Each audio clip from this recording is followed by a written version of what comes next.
Ciao, io sono il Big e questo è il mio seminario Basic. Let me tell 'em one time, I've been on the grind, this my prime.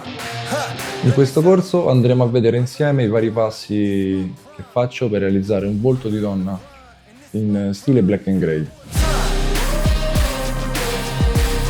Principalmente sono lo stencil, realizzazione dello stencil, come sintetizzo senza andare a lavorare troppo sul dettaglio. I vari toni che utilizzo per ottenere sfumature, il modo in cui vengono applicati su pelle, analizzeremo le escursioni del lago, la macchinetta, il voltaggio. Poi l'ultima cosa sarà la personalizzazione del pezzo. Questo è un seminario dedicato a tutte le persone che già lavorano, che vogliono migliorare ed ottenere dei risultati migliori nel loro stile black and grey. Good things coming, they just need a little patience. Ready for whatever, all you gotta do is say when. In my eyes, when I rise, I visualize. Ok, la bocca a differenza del resto va fatta più incisiva, che quando guardi un'immagine, soprattutto un volto, tu vai a focalizzarti sugli occhi, naso e bocca, quindi li facciamo un po' più aggressivi, usiamo toni un po' più scuri. La parte superiore andiamo nella fascia dark e usiamo un 10 gocce.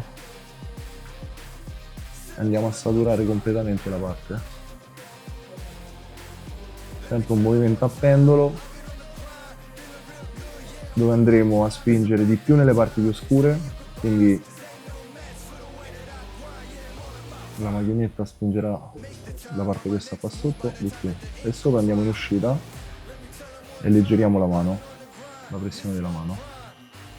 Io tendo a usare sempre l'ago di traverso, insomma usiamo solamente un lato, così facendo otteniamo una mini sfumatura che ci aiuterà poi ad accompagnare i vari toni.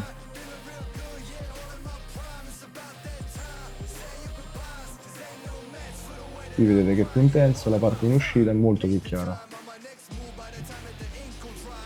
In questo modo è più facile legare un tono successivo al labbro. Prendiamo un 10, visto la parte un po' più scura l'abbiamo fatta,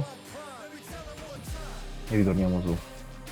Adesso con un 2 gocce colleghiamo le grinze con la parte rimanente del naso. Andiamo molto delicati, On the grind, and this my prime. Let me tell 'em one time. Sit 'em all in my prime. A volte può sembrare che non attacchi. I toni così chiari sembra che spesso non attacchino, invece vengono fuori un po' dopo. Quindi se siete insicuri di quello che state facendo, gli date una mano molto delicatamente e dopo una ventina di minuti, mezz'ora potete ritornare per vedere il disegno o il tono, insomma, come è rimasto. Gotta know that I make the time on my next move by the time that the ink gon' dry. Let me tell 'em one time, I've been on the grind, this my prime. Let me tell 'em one time, I've been on the grind, and this my prime. Let me tell 'em one time. Sit 'em all in my prime. Let me tell 'em one time, I've been on the grind, feeling real good, yeah, all in my prime. It's about that time, say your goodbyes, 'cause ain't no match for the way that I grind, yeah, I'm all in my prime. Cioè, i capelli comunque vanno molto a flow, no? Sì, Cioè, li usi anche come una parte. per dare movimento al disegno. Esatto, cioè Sì, un po'. assolutamente. Quindi vanno pure un po', diciamo, a stile personale proprio, come una sorta di fumo. Guarda, penso che il capello come un arricchimento, ad esempio questi giri in negativo, siano una cosa molto personale dell'artista. Però quello che posso consigliare è andare a concepire il capello praticamente come fosse varie ciocche. Let me tell 'em one time, I've been on the grind, and this my prime. Let me tell 'em one time.